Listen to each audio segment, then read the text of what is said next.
Cause when I'm on the mic, I like to speak freely.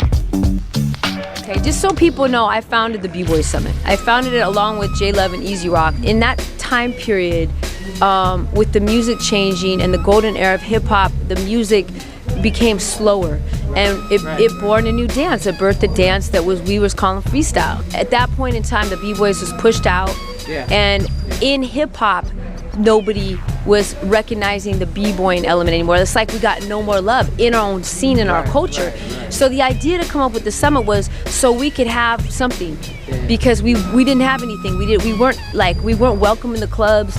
We weren't even in the circles. Like, it was a battle to even get out in the circle, because you'd have the freestyle dancers that were dissing us, and not all of them, but I'd say anytime a dance comes in that's trendy, like when jerkin starts or when crumbin starts, and it's like kind of the trendy dance that everybody's doing, if you come in and you do something else, you're like really outcasted.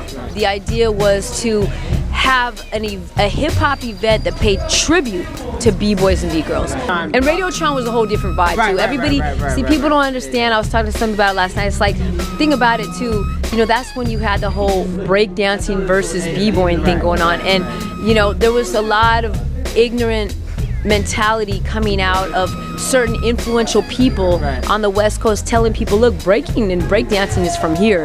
Like, yeah, that b-boy shit is from New York, but that's that. Our expression is like this. So if you dress like in a fashion that was more reminiscent of original b-boying, then you're like, you're a traitor to the West Coast, way down. So you had people and kids hearing that kind of, this propaganda, and it really created a huge schism.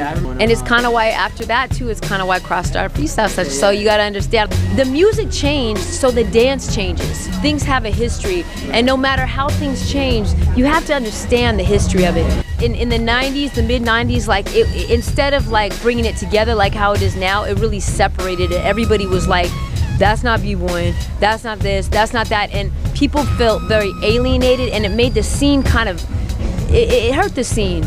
But at the same time, I think it was important for people to understand, like, b-boying, there's a history, there's a style, and there's a culture that is important to understand and know. And because all of us that came up, we came up in hip-hop. And when you come up in hip-hop, you learn the art forms, and you learn like stuff like respecting people that came before you, paying tribute to like the reason that you're standing here today, or why you started breaking, or where you had your first battles at, or why you came, because you knew that was the place to go and like get a name for your crew or yourself. So that's part of the history, and that's a beautiful thing. And I think it's great that we've been able to get past certain things as a movement and saying, well, it's kind of getting where you fit in now. Like, if you had a different style, like, and it wasn't really a b-boy style, you were outcasted, and now you don't see that anymore. So now you see, actually, that's more popular than a real b-boy looking style. So go figure, right? It's kind of interesting. Cause